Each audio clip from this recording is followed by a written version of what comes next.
Your bags are packed. You are going to live in my mother-in-law's one-room cabin upstate. Brittany and I are going to live in your 3-bedroom house here in the city." Jason pronounced those words without blinking, without hesitating, without showing even a shred of doubt or shame.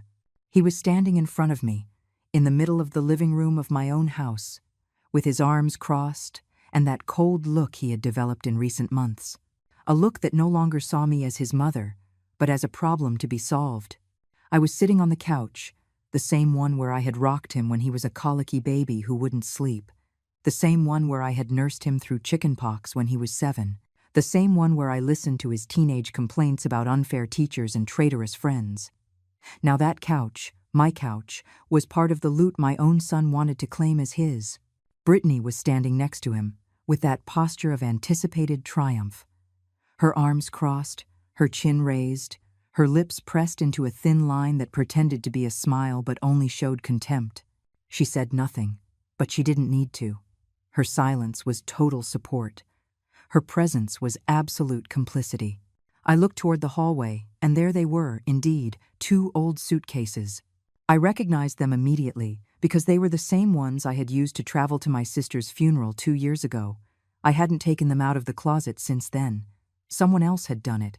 Someone had entered my bedroom, opened my closet, gone through my clothes, packed my things without my permission, without consulting me, as if I no longer had a voice or a vote in my own life. The invasion was complete. Total. Shameless. "Mom, this is for the best for everyone," Jason continued with that voice that tried to sound reasonable but only managed to sound calculating. "Brittany's mother's place is fine. It has a room, a kitchenette, it's in a quiet area. You don't need so much space. We do. We're going to have another baby. We need the 3 bedrooms. Everything is close for us here. The schools, Brittany's job, the hospital. Up there in the country, you'll be more peaceful, without the city noise, without worries." Every word was a lie, dressed up as logic. Every justification was a manipulation, disguised as filial concern. I knew perfectly well what that house upstate was like. I had seen it once, years ago, when Brittany still feigned respect for me and invited me to meet her family. It was an old, neglected structure, with mold climbing the walls like vines of abandonment. A single tiny room where a twin bed barely fit. A kitchen with no direct gas connection, a bathroom with pipes that dripped constantly. And worst of all, it was located 40 minutes from the nearest town, without reliable public transportation, surrounded by vacant lots and silence. They wanted to send me there as if I were an object that is no longer useful but cannot be thrown in the trash either. As if I were a nuisance that needed to be stored out of sight. I am going to turn 70 years old in 3 months. 70.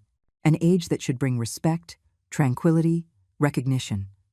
Instead, here I am, listening to my only son tell me that I must abandon the house I built with my husband, the house where I raised Jason, the house where I ironed his school uniform for 12 years, the house where I cooked his favorite meal every Sunday, the house that Robert and I paid for with blood, sweat, and double shifts.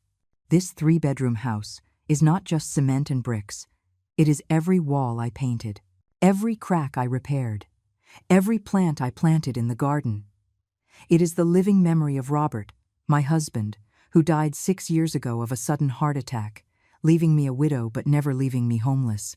Because this house was always mine too. It was always in my name. It was always my sanctuary. "Mom, say something," Jason insisted with growing impatience. "Don't stay quiet like always. This is already decided. The moving truck is coming the day after tomorrow at 7 in the morning. You take what you need. Personal items, the furniture, the appliances, we can use all that. The house upstate is already ready for you. Brittany's mom left everything prepared. How convenient, how considerate. They already had an exact date for the truck. They had already spoken with Brittany's family. They had already coordinated my entire life without consulting me a single time. They treated me like a child incapable of deciding, or worse, as if my decisions no longer mattered because my life no longer belonged to me. I looked at both of them in silence. I studied their faces carefully. Jason was 38 years old. A stable job as a supervisor at a construction company. A salary that would allow him to rent or even buy his own house if he stopped spending on nonsense. But why sacrifice when he could simply take what his mother had already paid for? Brittany, 35 years old. She worked part-time at a department store, but spent as if she earned triple. Always new clothes, always outings to expensive restaurants, always the latest model cell phone, always freshly done nails. And now they wanted my house to maintain that lifestyle without giving up anything. I thought of Robert. I thought of how he worked double shifts for years to pay off this property. I thought of the nights he spent awake, adding and subtracting numbers on crumpled papers, worried about the bank payments, about Jason's education, about making sure we had a secure roof over our heads. I thought of the day we signed the property papers, how he took my hand tightly and told me something I didn't fully understand at the moment. This house is yours, Eleanor. Whatever happens, this house will always be yours. It is in your name. Never let anyone take what is yours. Never. At that moment it seemed strange that he said it with such intensity, with such urgency. Now I understood perfectly why. Jason shifted uncomfortably. Brittany looked at him sideways, with that look couples develop after years together, a silent question. Why isn't she reacting as we expected? They probably imagined tears. Pleading. Maybe an emotional collapse that would make them feel guilty for 5 minutes before proceeding with their plan anyway. But I wasn't going to give them that show. Not yet. Mom, understand. Jason spoke again, now with a tone that pretended to be paternal, protective. It's not that we don't want you here. It's that we need the space. You're going to be better off there, I assure you. Without worries. Without having to deal with the traffic noise, with the pollution. Think of your health. The doctor said you need peace and quiet, that your blood pressure is high. Now they were using my health as justification, as a moral excuse for their theft disguised as a family favor. It was true that my blood pressure had gone up in recent months. It was true that my knees hurt more than usual. It was true that fatigue came faster. But none of that justified sending me to an isolated place where any medical emergency would mean 40 minutes to the nearest hospital if I could even get transportation. Here, in my house, the hospital was 10 minutes away, the pharmacy 2 blocks away, the market nearby. Dr. Miller, who had treated me for 20 years, had his office a 15-minute walk away. My friends from the prayer group lived in the same neighborhood. Mrs. Higgins, who helped me with the cleaning, came twice a week. This was my network, my community, my life, and they wanted to rip me away from all that for their convenience. At that moment, the doorbell rang. It wasn't a soft and polite touch. It was an insistent, urgent, almost aggressive sound. 1, 2, 3 times in a row. Someone was pressing the button non-stop, with desperation or with anger. It was hard to tell. Jason turned toward the door with a furrowed brow, annoyed by the interruption of his rehearsed speech. Brittany also looked in that direction, with curiosity mixed with annoyance. The doorbell kept ringing, increasingly insistent, more demanding. Who the hell is it at this hour? Jason muttered between his teeth as he walked toward the entrance with heavy steps that made the hardwood floor shake. I stayed seated on my couch, observing. Something in my chest had moved. Something had changed in the air. I didn't know what it was, but I felt it. Jason opened the door with a rough jerk, ready to yell at whoever was on the other side. But he froze completely. His face changed in an instant. The arrogance vanished. The confidence disappeared. His eyes went wide. His mouth hung open without making a sound, and his whole body tensed up as if he had just seen a ghost. Brittany got up immediately and walked toward the door to see what had left her husband in that state of total shock. When she also saw what was on the other side, her face lost all color. But before revealing who was at that door, before showing what left Jason completely paralyzed, I must go back. I must explain how I got to that moment. Because none of this started that day. None of this came out of nowhere. The last 6 years of my life had been a slow transformation from respected mother to tolerated burden.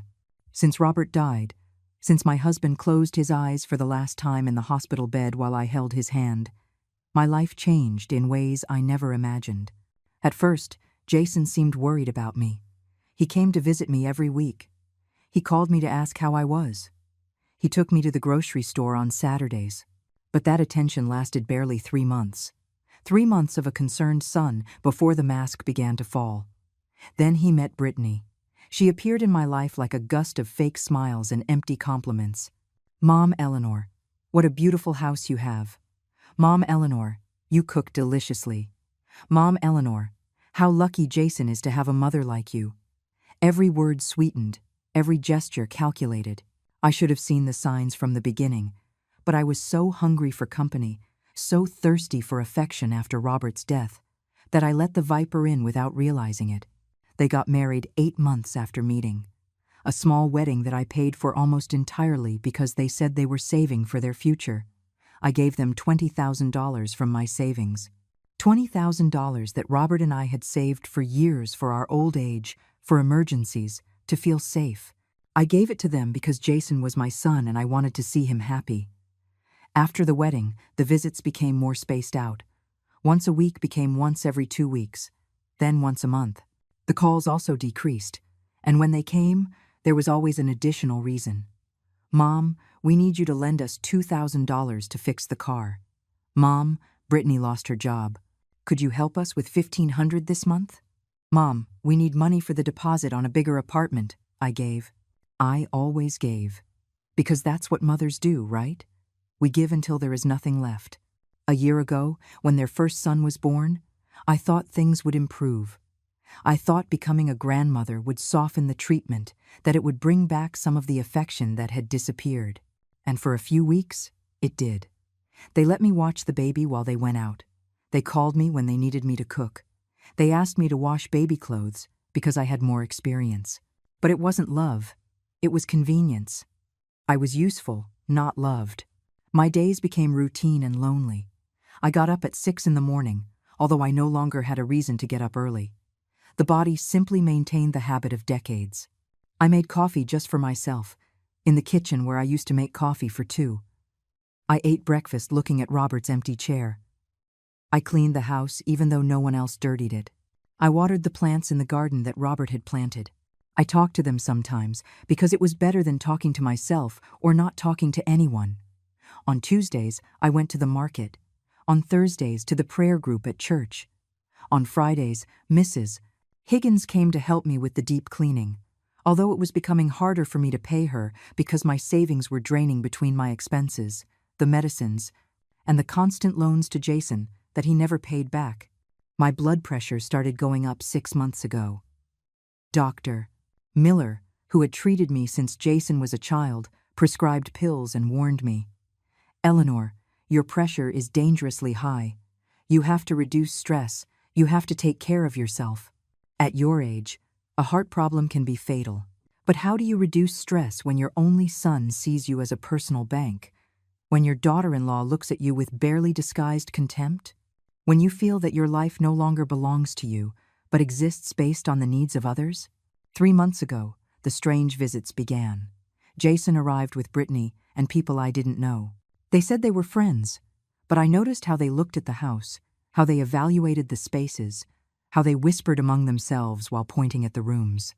Once I heard Brittany say in a low voice, "Here we could put the new baby's crib, and this room would be perfect for my studio. My studio, in my house, as if it were already hers."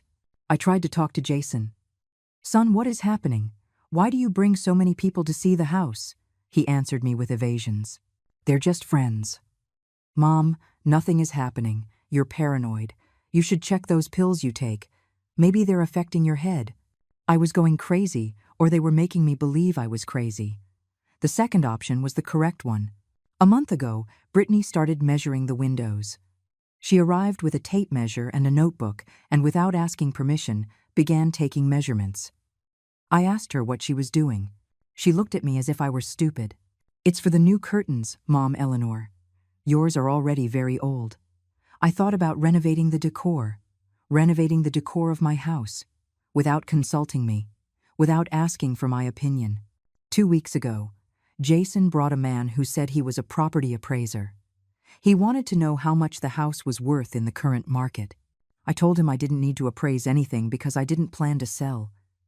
Jason got angry. "Mom, it's just for precaution, to know how much equity we have as a family." You don't understand these things. As a family, as if my house were collective property, as if Robert's and my sacrifice during 30 years of payments to the bank was now a shared asset that they could manage. The arguments became more frequent. Jason arrived with demands disguised as suggestions. Mom, you should consider moving to a smaller place. Mom, this house is too big for you alone. Mom, you are wasting space. Mom, we could make better use of this property. Brittany was more direct.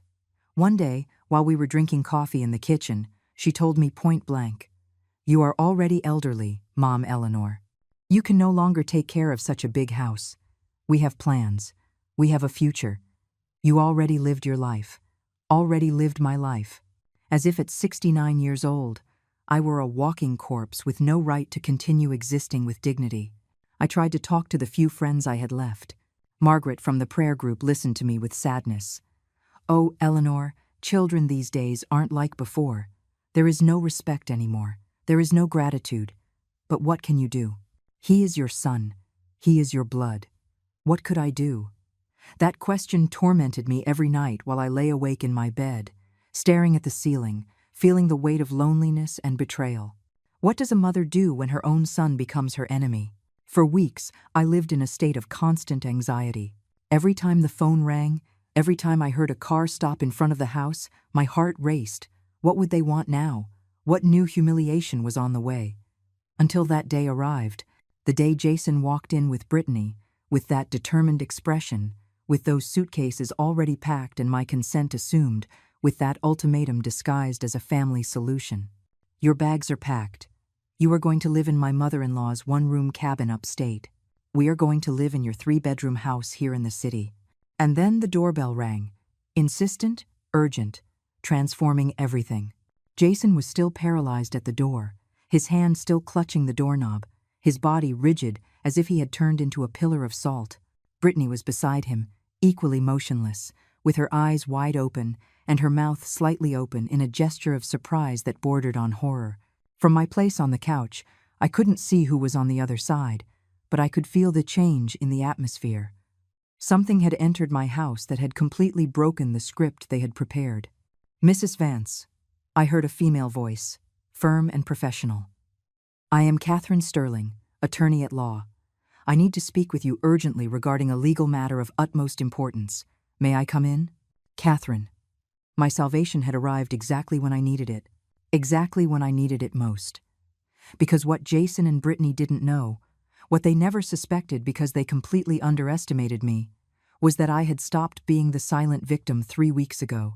3 weeks ago, when the window measurements and the appraiser's visits became too obvious, when the pressure in my chest became unbearable and the blood pressure pills were no longer enough, I made a decision. A decision I never thought I would have to make regarding my own son, but that had become necessary for my survival. I went to seek legal help.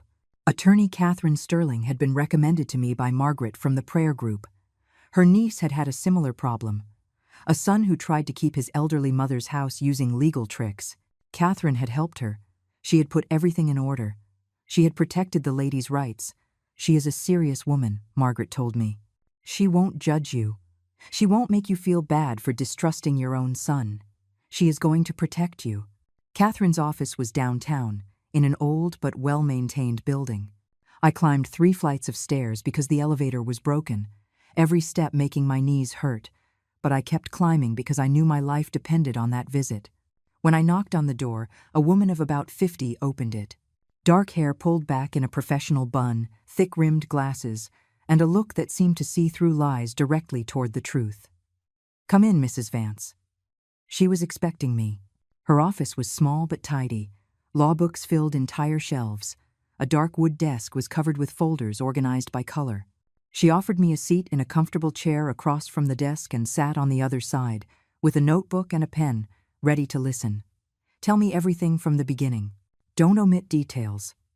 As painful as they may be, I need to know everything." And then I spoke. For the first time in months, perhaps in years, I spoke without filters. I told her about Robert's death, about how Jason changed after meeting Brittany, about the constant loans he never paid back, about the strange visits with people who evaluated my house as if it were property for sale, about the measurements, the appraiser, the increasingly less subtle insinuations that I should leave, about the blood pressure, the stress, the constant fear of losing my home. I cried while I spoke. I couldn't help it. The tears came out after months of keeping them stored, of feigning strength I didn't feel, of pretending that everything was fine when nothing was. Catherine listened without interrupting. She took meticulous notes, and when I finished, when there were no more words left in my throat, she put down the pen and looked me directly in the eyes. Mrs. Eleanor, what you described to me is a classic case of family patrimonial abuse. Your son and your daughter-in-law are trying to strip you of your property using emotional manipulation and psychological pressure. But here is the good news. You have rights. Rights that are very clear and very protected by the law. Rights. That word sounded strange in my head. I, a 69-year-old mother, had rights against my own son. It was something I had never considered because a part of me still believed that children deserved unlimited sacrifice, unconditional loyalty, total surrender. But Catherine was telling me something different. The house is in your name, correct? Yes, I answered. Robert put it in my name 15 years ago when we paid the last installment to the bank. It is completely in my name. Jason has never been a co-owner. Perfect. That gives us a very solid legal basis. Your son has no right over that property while you are alive. None. It doesn't matter if he is your son. It doesn't matter if he is married and has a family. That house is yours and yours alone. He cannot force you to sell it, to cede it, or to abandon it. But he says he's going to move me to another house, I insisted, feeling the fear climb up my throat. He says it's already decided, that the moving truck is coming soon. Catherine shook her head, firmly. He cannot do that without your consent. If he tries to remove you from your house by force, that constitutes illegal eviction and elder abuse. Both are criminal offenses. Furthermore, if he is living in your house currently, technically he is an occupant who depends on your authorization. You can revoke that authorization at any time and demand that he leave. Catherine's words were like fresh water in a desert.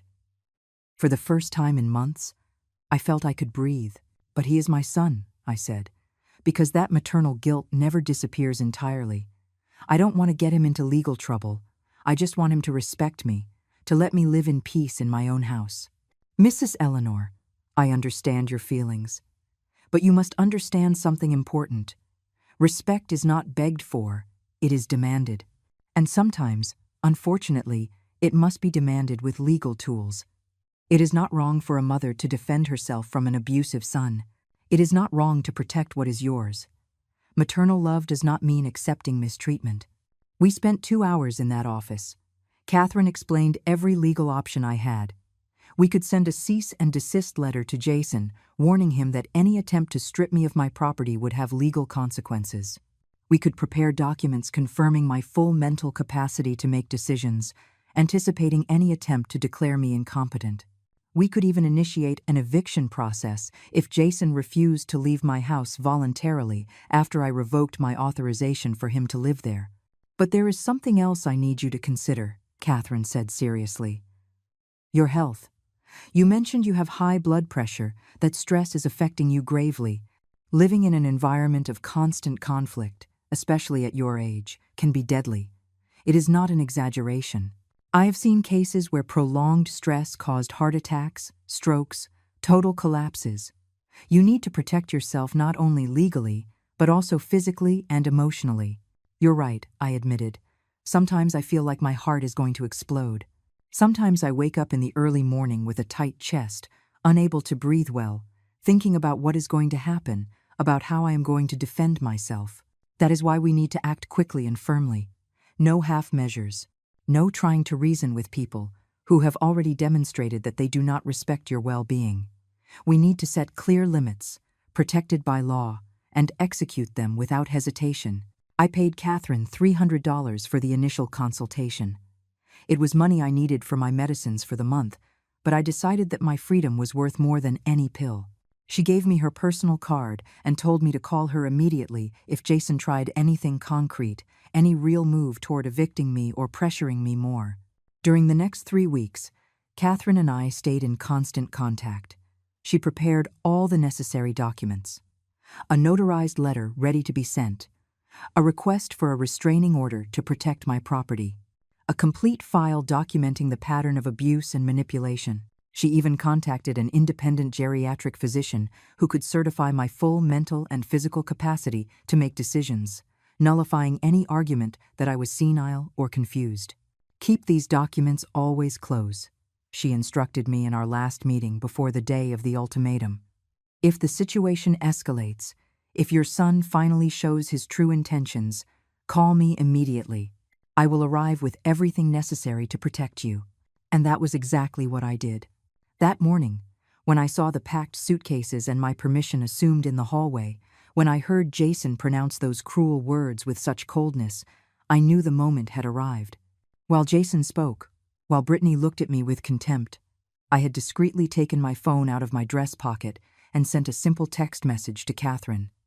"It's now. Come, please." She had responded in less than a minute, leaving immediately. "Hold on. Don't sign anything. Don't accept anything." And now she was here, on the other side of my door, while Jason and Brittany looked at her as if they had seen their worst nightmare materialize. "Come in, Miss Sterling," I said from the couch, with a voice that surprisingly came out firm and clear. "Please, come in." I was expecting her. Jason turned toward me with bulging eyes, as if I had just spoken in an alien language. Brittany also looked at me, her expression of security quickly transforming into something resembling panic. Neither of them moved to let Catherine pass. They simply stood blocking the entrance like confused statues. "Excuse me," Catherine said with an authoritative voice, pushing gently but firmly to make her way between them. Jason stepped back automatically, as if her professional tone had completely disarmed him. Catherine entered my living room, carrying a black leather briefcase under her arm.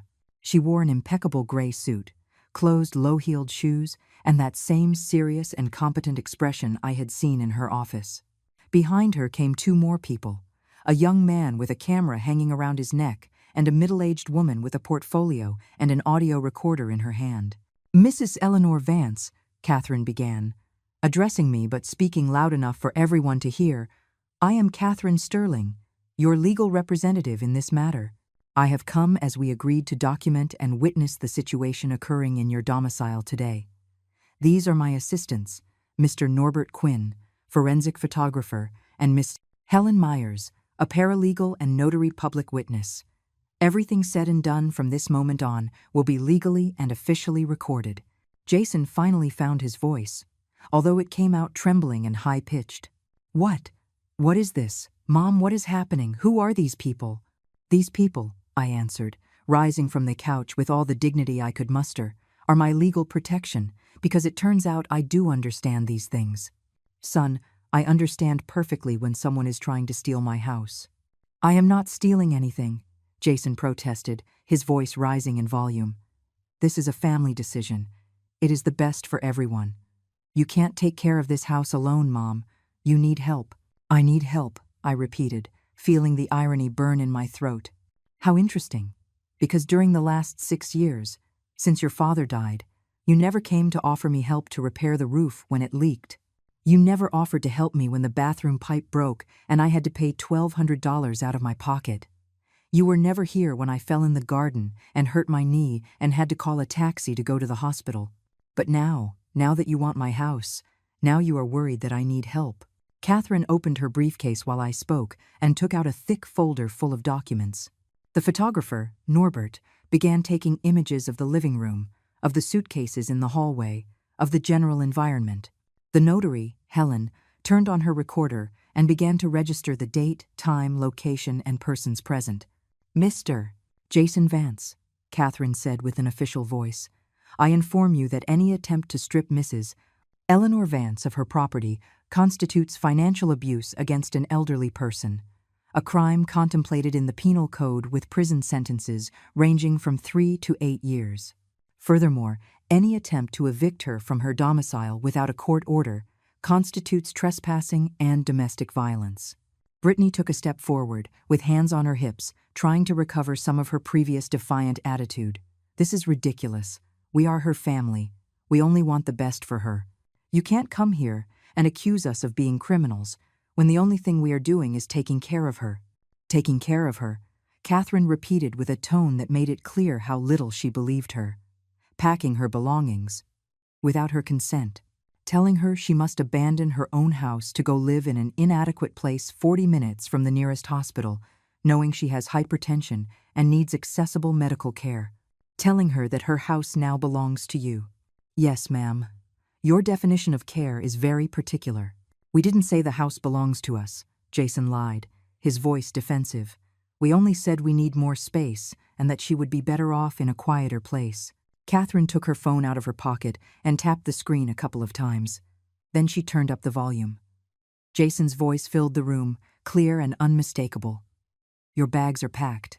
You are going to live in my mother-in-law's one-room cabin upstate. Brittany and I are going to live in your 3-bedroom house here in the city. This is already decided. The moving truck is coming the day after tomorrow, at 7 in the morning. The furniture, the appliances, we can use all that. I stared at Catherine with surprise. She winked at me discreetly.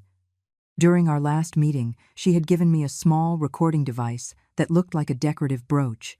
She had told me to wear it whenever Jason came to the house, to record all conversations. I had done it without being completely sure what it would serve. Now I understood perfectly. Jason went red, then pale again. Brittany opened her mouth to say something, but no words came out. As you can hear, Catherine continued, putting her phone away again, there is clear evidence of intent to dispossess. There is evidence that you already organized the forced transfer of Mrs. Vance without her consent. There is evidence that you plan to appropriate her movable property. All of this, Mr. Vance, is legally actionable. Jason tried to recover, changed his tactic, softened his voice. Mom, please, this is getting out of control. We can talk as a family. We don't need lawyers or recordings. We are your family. I am your son. You are my son, I repeated, feeling the weight of those words. You are my son, and that is why it hurts so much more. Because I took care of you when you were sick. I worked cleaning other people's houses so you would have clean uniforms and school supplies. I stayed awake whole nights when you had a fever. Your father and I sacrificed for years to give you an education, to give you opportunities. And this is how you pay me back, trying to take me out of my own house as if I were trash that gets in the way. Don't say that. Jason's voice cracked.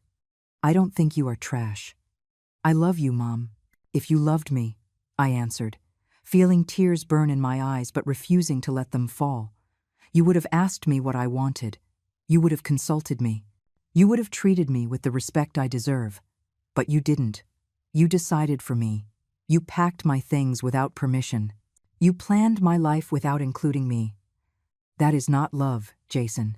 That is control. That is abuse. Catherine took advantage of the emotional moment to take more documents out of her briefcase.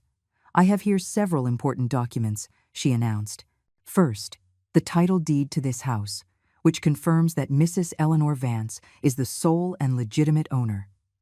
Second, a medical evaluation performed a week ago by Dr. Miller, Mrs. Vance's treating physician, certifying that she is in full use of her mental faculties and is completely capable of making decisions about her life and her assets. Third, an additional evaluation performed by an independent geriatrician confirming the same. Fourth, a notarized letter that will be formally sent tomorrow morning, notifying you that you must vacate this domicile within a period no greater than 15 days. Vacate? Brittany screamed. This is also our house. We live here.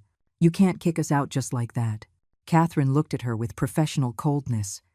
You live here under the authorization of the owner. That authorization can be revoked at any time, and it is being revoked right now. You have 15 days to find another place to live and move your belongings.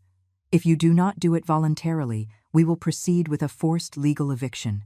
Jason slumped onto the armchair, his head in his hands. Brittany looked at him, expecting him to say something, to do something, but he had simply collapsed. The man who minutes before had ordered me to pack my things and abandon my home now looked like a lost child. Mom, Jason whispered without raising his head. "We can't leave. We have nowhere to go. We don't have money saved for a rent deposit. The baby needs stability." "You should have thought of that before," I answered, feeling my heart harden because I knew that if I showed weakness now, if I yielded even a little, they would take advantage of that crack to destroy me completely. "I don't have anywhere to go either, Jason. This is my house, my only home, and you wanted to take it from me without thinking twice. We can give them the 15 days as the notice indicates," Catherine intervened, "or if Mrs. Vance prefers, we can accelerate the judicial process and have them evicted in 72 hours under police custody. The decision is completely yours, Mrs. Eleanor." "The 15 days are fine," I said after a moment, "but with one condition. During these 15 days, I don't want manipulations. I don't want emotional blackmail. I don't want scenes or drama. You look for your place, organize your move, and leave in peace. If you try anything, any pressure, any threat, I call Miss Sterling immediately, and the forced eviction proceeds. Is that clear?" Jason nodded without looking up. Brittany pursed her lips but also nodded, defeated. The photographer, Norbert, finished documenting everything. The notary, Helen, certified that she had witnessed everything said and agreed upon. Catherine handed me copies of all the documents and assured me that she would be available day and night if I needed her. When they left, the house was left in a heavy and tense silence. Jason was still in the armchair. Brittany was standing by the window, looking out. I went back to my couch, exhausted, but also strangely relieved. For the first time in months, I had regained control of my own life. The following 3 days were the strangest of my life. Jason and Brittany continued living in my house, but now there was an unbridgeable distance between us. We walked down the same hallways, but without exchanging words. We shared the same roof, but breathed different air. They in their room with the door closed, me in mine, and between both spaces there was an abyss of resentment, guilt, and broken realities. Jason tried to talk to me the next morning. He knocked softly on my bedroom door while I was folding clean clothes on my bed. He entered with hesitant steps, hands in his pockets, looking down like when he was a child and had done something bad at school. "Mom," he began with a hoarse voice, "I need us to talk." I didn't turn to look at him. I kept folding a blouse, smoothing the wrinkles with mechanical movements. "We already talked, Jason. You already said everything you had to say. And I did too. But you don't understand. We really are in a difficult situation. The apartment where we lived before was sold. That's why we came to stay with you temporarily. We thought you would understand, that you would support us as family." "Temporarily," I repeated, finally turning to look at him. "Temporarily for how long, Jason? Until I die and you can keep the house without legal problems? Or until I become so old and weak that I can't defend myself?" "No, Mom. It's not like that. It was never like that." "Then, how was it? Explain to me how packing my suitcases without my permission, telling me to go to a room in the country and planning to keep all my furniture is something temporary and considerate." He remained silent. He had no answer. Because there was no answer that could justify the unjustifiable. "Brittany said you didn't need so much space," he muttered finally. "She said it would be better for everyone if we took advantage of this house and you went to a smaller and quieter place. She said at your age it no longer made sense for you to live alone in such a big house. And you believed her. You didn't ask me what I wanted. You didn't consider my feelings. You only listened to your wife and decided she was right. I thought it would be easier for you. Fewer responsibilities, fewer worries." "Lie," I said with a firmness that surprised myself. "You thought it would be easier for you, more convenient, more economical, not having to pay rent or deposit, living comfortably without sacrificing anything. And I, your mother, would be the convenient sacrifice." He rubbed his face with both hands, a gesture of frustration and fatigue. "I don't know what you want me to say, Mom. You already brought in lawyers. You already kicked us out. You already won. What else do you want?" "I want you to understand what you did," I answered, feeling the tears threaten, but keeping them contained. "I want you to understand that you cannot treat your mother like a disposable object. I want that someday, when you are old, when your own son looks at you as a burden, you remember this moment and understand the pain you caused." He left my room without saying anything else. I heard him talking to Brittany in a low voice, then the sound of the front door closing when they both left, probably to look for housing options, probably to curse me, probably to plan how to present themselves as victims to their friends and the rest of the family. That afternoon I received a call from my younger sister, Margaret. She lived in another city. We spoke every 2 weeks or so. Her voice sounded worried and confused. "Eleanor, what is happening?" Jason called me crying. "He says you kicked him out of your house. He says you hired lawyers to get him out. He says you are behaving irrationally and that he is worried about your mental health." Of course he had run to call her. Of course he had told his version first, painting me as a confused and cruel old woman, conveniently omitting everything he had done. "Margaret," I answered with exhaustion.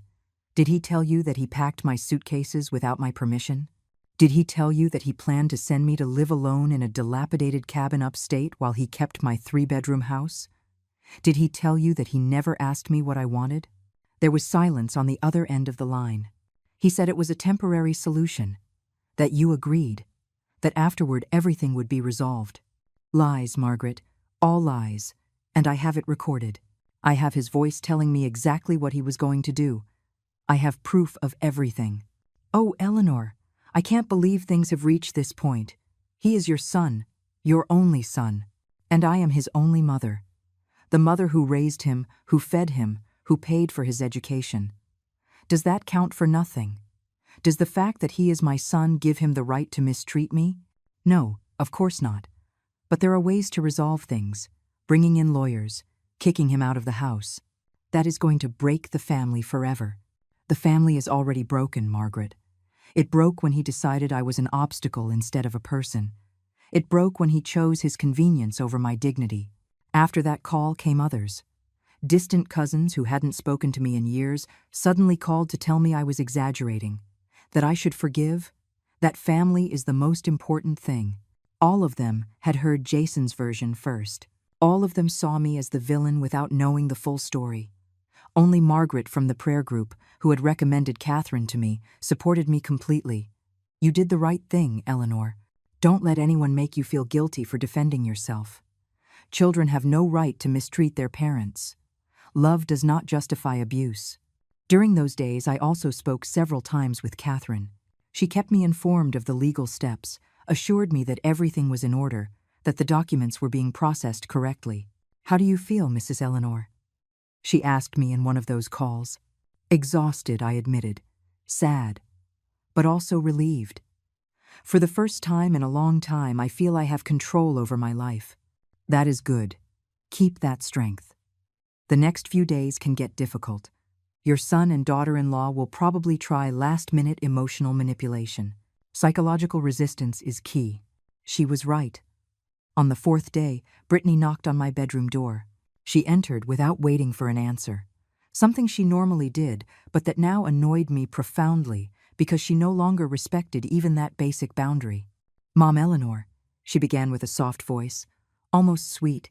"We need to talk woman to woman." I stayed sitting on the edge of my bed, waiting. "I know things got out of control," she continued, sitting on the chair next to my vanity without invitation. "I know Jason may have said things the wrong way, but you have to understand our position. We have a baby. We are expecting another. We need space and stability. You are their grandmother. Surely you want the best for your grandchildren." Ah, the grandchildren card. Using babies as emotional shields, as weapons of manipulation. "Of course, I want the best for my grandchildren," I answered calmly. "But the best for them does not include seeing their grandmother being treated without respect. The best for them does not include growing up thinking it is okay to abuse the elderly of the family. The best for them is to have parents who work hard, who are honest, who do not try to rob their own relatives." "We are not robbing," Brittany protested, her voice rising in pitch. "We were just trying to find a solution that worked for everyone. A solution where you win everything and I lose everything. Very convenient. You don't lose anything. The house upstate is nice. It is quiet." "It is a ruin," I interrupted her. "It is a tiny room with mold on the walls, without nearby transportation, far from my doctor, far from my friends, far from everything I know. You wanted to send me there to forget about me, so I wouldn't be an inconvenience." To keep me far away while you enjoy my house. Brittany changed tactics again. Okay, I admit maybe it wasn't the best idea. But then, what do? We can't leave in 15 days. We don't have enough money for a rent deposit. The available apartments are very expensive. The baby needs stability.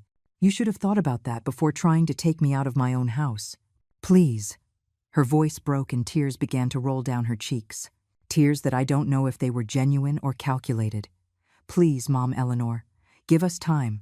We can stay a few more months while we save. While we find something suitable. Don't kick us out like this. Think of your grandson, of the baby coming. And there it was. The maternal and grandmotherly guilt being used as a tool. If I kicked them out, it would be my fault that the children suffered. It would be my fault they didn't have a roof. I would be the cruel grandmother who put her comfort over the well-being of innocent babies. But I had already learned. I had already seen that game. I already knew that manipulation. Brittany, I said with a firm voice, those children are not my primary responsibility. They are their parents' responsibility. You decided to have children. You must provide for them. I already fulfilled my role as a mother. I raised my son, I fed him, I educated him. Now it is my turn to live my last years with peace and dignity. And I am not going to sacrifice that for parents who tried to abuse me. She got up abruptly, the tears drying as fast as they had appeared. You are selfish, she spat with venom. A selfish old woman who only thinks of herself. She left, slamming the door, making the walls shake. That night I couldn't sleep. I lay in my bed looking at the ceiling, listening to the sounds of the house. The clock in the living room marking every hour. The refrigerator humming in the kitchen. And on the other side of the wall, the voices of Jason and Brittany arguing in furious whispers that sometimes rose in volume enough for me to hear isolated words. Stubborn old woman, useless, expensive lawyers, leaving us on the street. My heart beat fast. The pressure in my chest increased. I took one of my hypertension pills with a glass of water I had on my nightstand. I breathed deep. I counted to 10, as Dr. Miller had taught me. But the anxiety didn't decrease. Was I doing the right thing? Was I really selfish like Brittany had said? Should I give them more time, more opportunities, more understanding? But then I remembered the suitcases packed without my permission. I remembered the coldness in Jason's voice when he told me I would go live in the country. I remembered the months of manipulation, of feeling invisible in my own house, of being treated like a nuisance that had to be removed, and the guilt transformed again into justified rage. No, I wasn't wrong. I was surviving. The next day, day 5 of the 15-day deadline, things escalated in ways I didn't anticipate. I arrived from doing my shopping at the market around 11 in the morning. When I opened the door of my house, I found Jason sitting in the living room with 3 other people I didn't know. 2 men and a woman, all around his age, all looking at me with expressions varying between curiosity and judgment. Mom, Jason said, standing up quickly. They are friends of ours. They came to help us talk to you. I don't need to talk to strangers about family matters, I answered, placing my grocery bags on the floor. One of the men stood up and extended his hand toward me. He was tall, of robust build, with a smile that tried to be friendly but felt fake. Mrs. Vance, I am Pastor Jeremiah from the Christian church where Jason and Brittany attend sometimes. They asked me to come to mediate this family situation, to find peace and reconciliation. A pastor.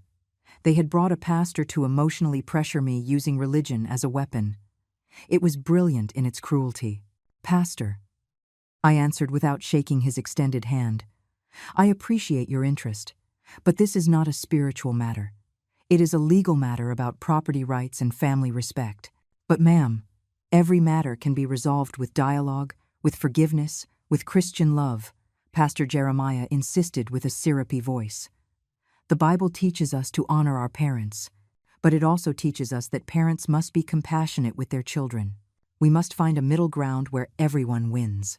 Everyone wins, as if this were a business negotiation and not my basic right to live in my own house. The woman accompanying them also spoke. She introduced herself as a social worker from a community organization.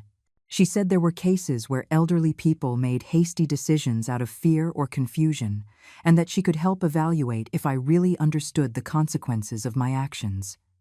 It was a coordinated attack. They had brought reinforcements to make me seem incompetent, confused, in need of external intervention. They wanted to create the narrative that I was a disoriented old woman making irrational decisions, and that they, the sensible young adults, were only trying to protect me from myself. "Ma'am," the social worker began, taking out an electronic tablet, "I just want to ask you some basic questions to evaluate your cognitive status. It's standard procedure. Can you tell me what day it is today? Do you know where you are? Do you remember what you had for breakfast this morning?" I stared at her, feeling the rage boil inside me. I know perfectly well what day it is. I know exactly where I am. I am in my house, the house I paid for over 30 years alongside my husband. And I remember perfectly that I had toast with coffee for breakfast, just as I have done for the last 40 years. I also remember that you do not have any authorization to be here asking me these insulting questions. Mrs. Vance intervened, the second man who until now had remained silent. "I am a family lawyer. Jason consulted me about this situation, and I must tell you that, technically, if your son has lived on this property for a considerable time, he could have certain occupancy rights. We could avoid costly legal processes if we reach an amicable agreement." I took my phone out of my pocket and dialed Catherine's number. She answered on the second ring. "Miss Sterling, there are 4 strangers in my house trying to intimidate me. A pastor, a supposed social worker, and a lawyer who says he represents my son. I need you to come immediately. Leaving right now. Don't sign anything. Don't accept any evaluation. Don't let yourself be recorded. I arrive in 20 minutes. I hung up and looked at the 4 invaders in my living room. My lawyer is on her way. I suggest you leave before she arrives, or she will be able to add harassment and intimidation of an elderly person to the legal accusations we already have against my son. Pastor Jeremiah tried one more time. "Ma'am, we just want to help. We just want the family to find peace." "Peace," I answered, with a voice trembling with contained emotion, "is not found by submitting to abuse. Peace is not achieved by yielding to manipulation. Peace comes from defending your dignity, even if it costs you everything." Jason stood up from the sofa, fists clenched.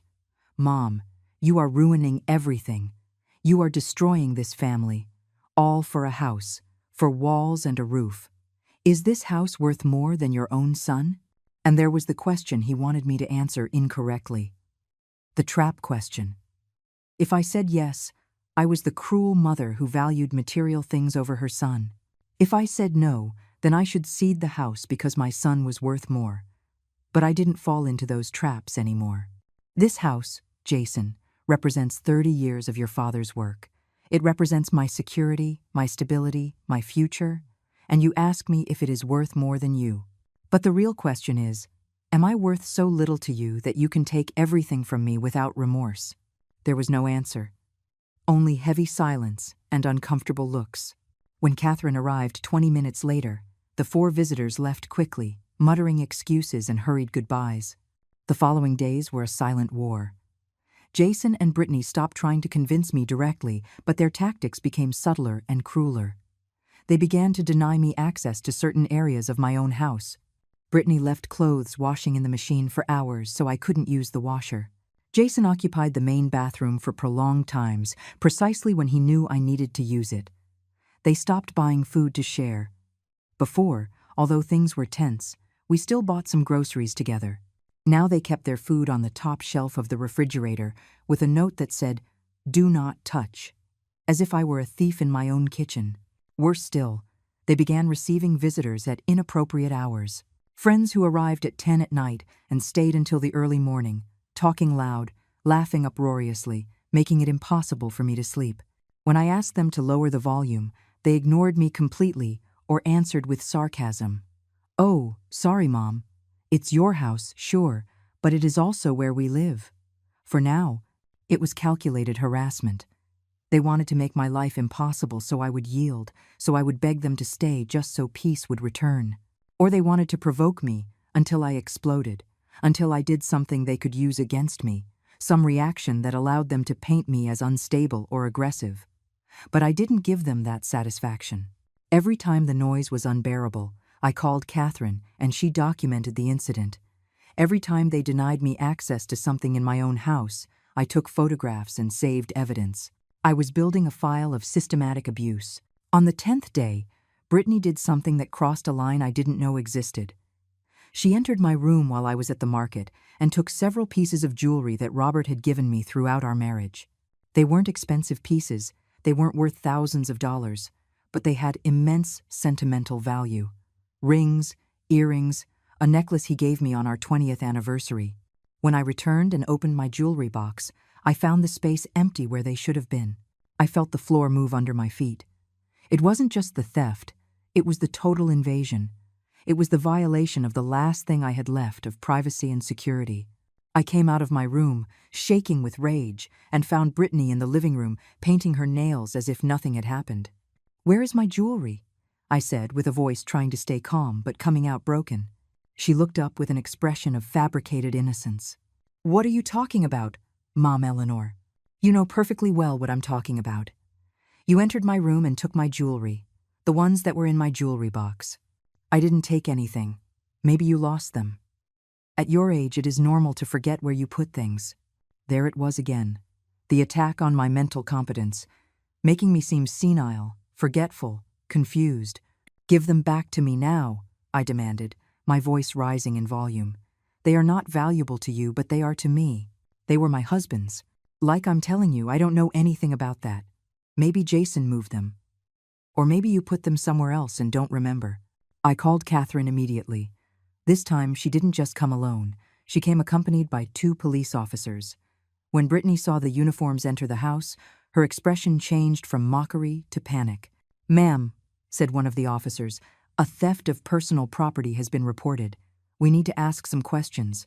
"I didn't steal anything," Brittany protested, standing up abruptly from the sofa. "She is confused. She is inventing things." Catherine took out her phone and showed something to the officers. Photos I had taken days before of my complete jewelry box, precisely because I had anticipated something like this could happen. Digital dates and times demonstrating that the jewelry existed until that morning. "Ma'am," said the younger officer, looking at Brittany, "we are going to need to check your room. If you have nothing to hide, it shouldn't be a problem." Brittany looked toward the hallway where the room she shared with Jason was. Her face lost all color. "You can't enter just like that. You need a warrant." Catherine intervened with a professional and cold voice. "The owner of the house, Mrs. Vance, is giving permission to search any space on her property. You are temporary occupants without absolute privacy rights in a domicile that does not belong to you." The officers entered Jason and Brittany's room. I heard them opening drawers, checking the closet. 5 minutes later, they came out with a cloth bag where all my jewelry was. "We found them hidden inside a boot at the bottom of the closet," the officer informed. Brittany began to cry. Real tears this time, of genuine fear. "I was just going to pawn them, just for a little money. We were going to get them back later. It wasn't real theft. Pawning my dead husband's jewelry, converting my memories into cash for their expenses, and then saying it wasn't real theft." "Mrs. Vance," asked the older officer, "do you wish to press formal charges?" I looked at Brittany crying, at Jason who had come running upon hearing the commotion and was now pale next to his wife. I looked at my recovered jewelry in that cloth bag. I thought of Robert, of what he would have wanted me to do. "I am not going to press charges," I said finally. "But this confirms that I cannot trust you even one more day in my house. Miss Sterling, please proceed with the accelerated eviction. I want them out in 72 hours, as you said was possible." Catherine nodded. "It will be done." Jason tried to approach me.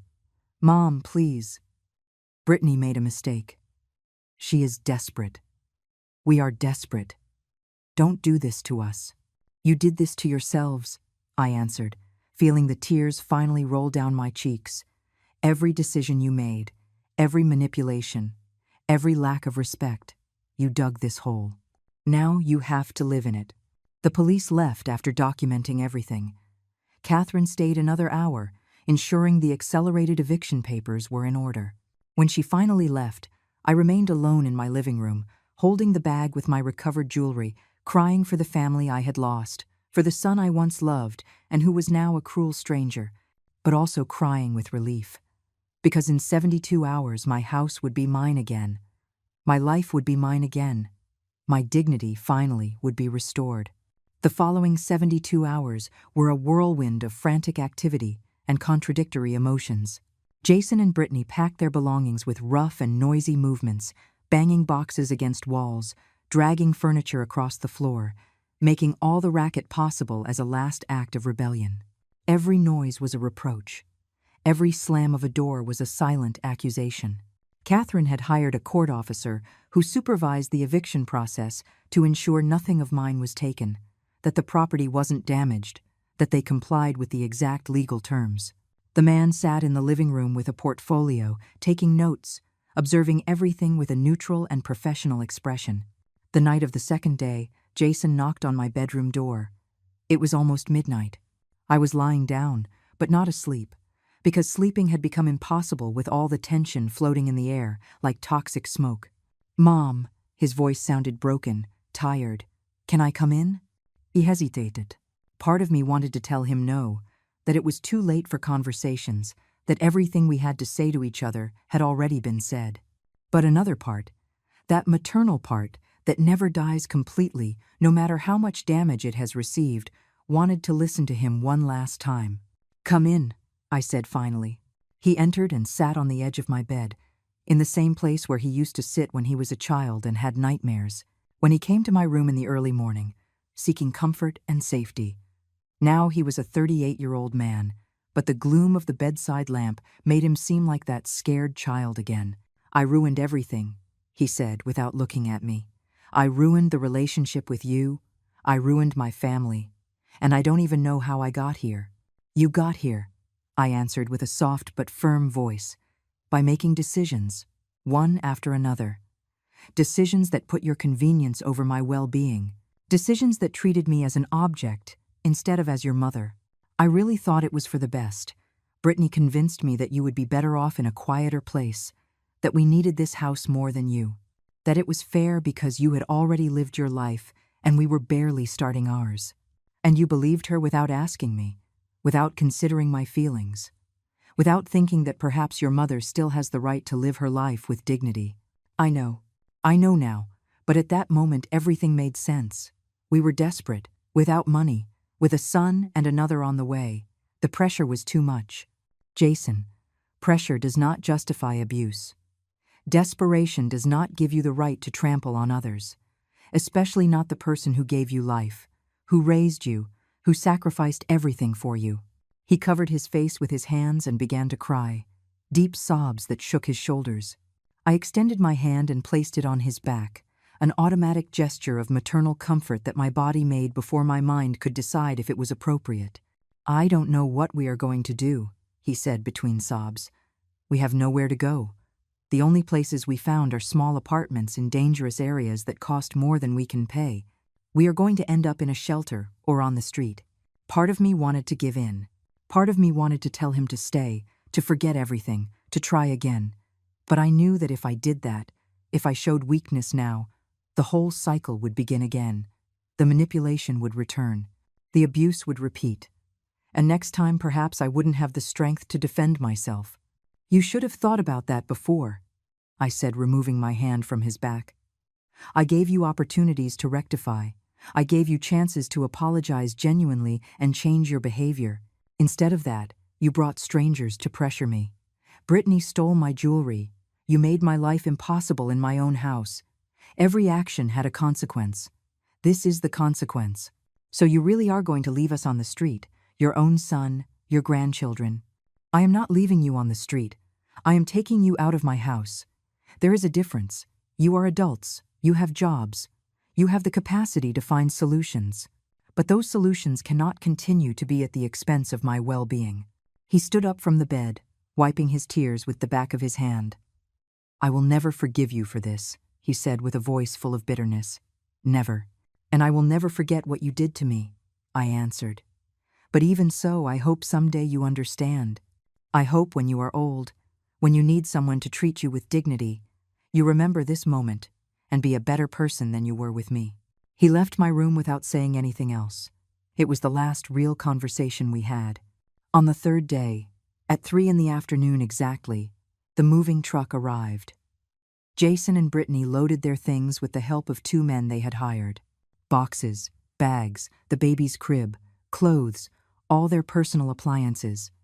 The court officer supervised every item to ensure nothing of mine went out that door. Brittany shot me a last look full of hatred before getting into the truck. Someday you are going to be alone and sick, and no one is going to take care of you. You are going to die alone in this house you wanted to defend so much, and then you will understand that it wasn't worth it. Her words sought to hurt me. They sought to plant seeds of doubt and fear. But I was no longer the vulnerable woman they had manipulated for months. I prefer to die alone with dignity, I answered, than to live accompanied being mistreated. The truck left. Jason in the passenger seat without turning to look at me. Brittany with the baby in the back. And just like that, after months of nightmare, my house was left in silence. A blessed silence. A silence full of peace. I closed the door and leaned against it, feeling the weight of everything lived fall on me like waves after a storm. I cried for an hour. I cried for the lost relationship. I cried for the son I no longer recognized. I cried for the grandchildren who would probably grow up listening to distorted stories about a cruel grandmother. But I also cried with relief, because my house was mine again. Because I could breathe without fear. Because I had defended my dignity when everyone told me to yield. 6 months have passed since that day.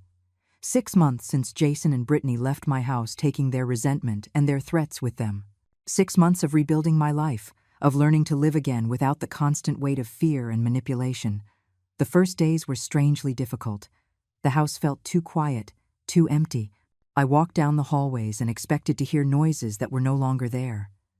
I woke up in the early mornings with a racing heart, anticipating conflicts that would no longer arrive.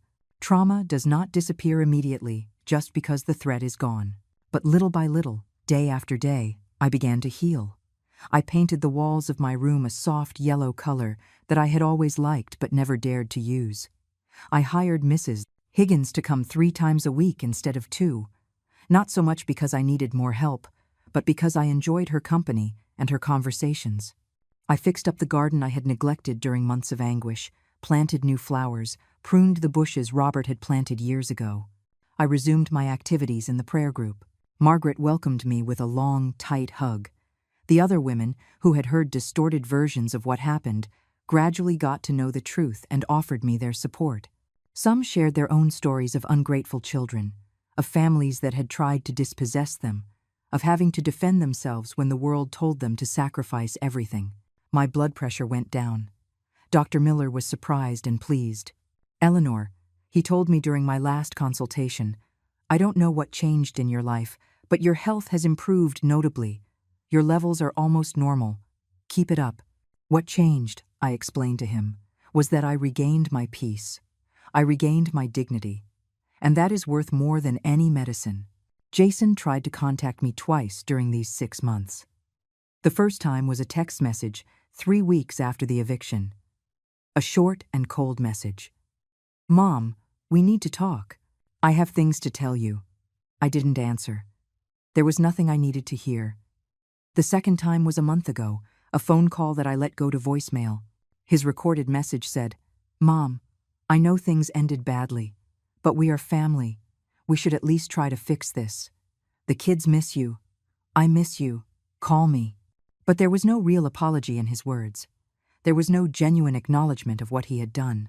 Only more manipulation, using the grandchildren as emotional bait, hoping my grandmother's heart was weaker than my determination to protect myself. I didn't call him back. Catherine became something more than my lawyer. She became my friend. We have coffee together once a month. She tells me about her cases. I tell her about my renewed life. She helped me prepare an updated will where I specify exactly what will happen to my property when I die. The house will be sold and the money donated to an organization that helps elderly victims of family abuse. Jason will receive nothing. That decision cost me tears, but I knew it was the right one. I do not want my sacrifice, Robert's sacrifice, to end up benefiting the one who disrespected us in the deepest way. Some nights I still feel lonely. I look at old photos of Jason when he was a child, when he still looked at me with love and not with calculation. I wonder where that child got lost. At what moment he transformed into the man who tried to destroy me. I cry for what could have been and never will be. But those nights of sadness are less and less frequent. And between them are days full of sun, of laughter with my friends, of tranquility in my garden, of coffee in the mornings without tension, of sleeping without nightmares. I learned something fundamental in these months. Maternal love does not mean accepting mistreatment. Being a mother does not turn you into your children's property. And protecting yourself does not make you selfish, it makes you wise. This house, these walls that Robert and I built with our effort, now breathe peace. Every room tells a story of resistance, of regained dignity, of a woman who refused to be discarded. I am 69 years old. Maybe I have 10 more years of life, maybe 20 if I'm lucky. But those years will be mine. I will live on my terms. I will die with dignity intact. And if Jason someday really understands what he did, if someday he comes with a genuine apology and true repentance, perhaps we can talk. Perhaps there can be some kind of limited reconciliation. But never, never again will I allow someone to make me feel like a worthless object in my own life.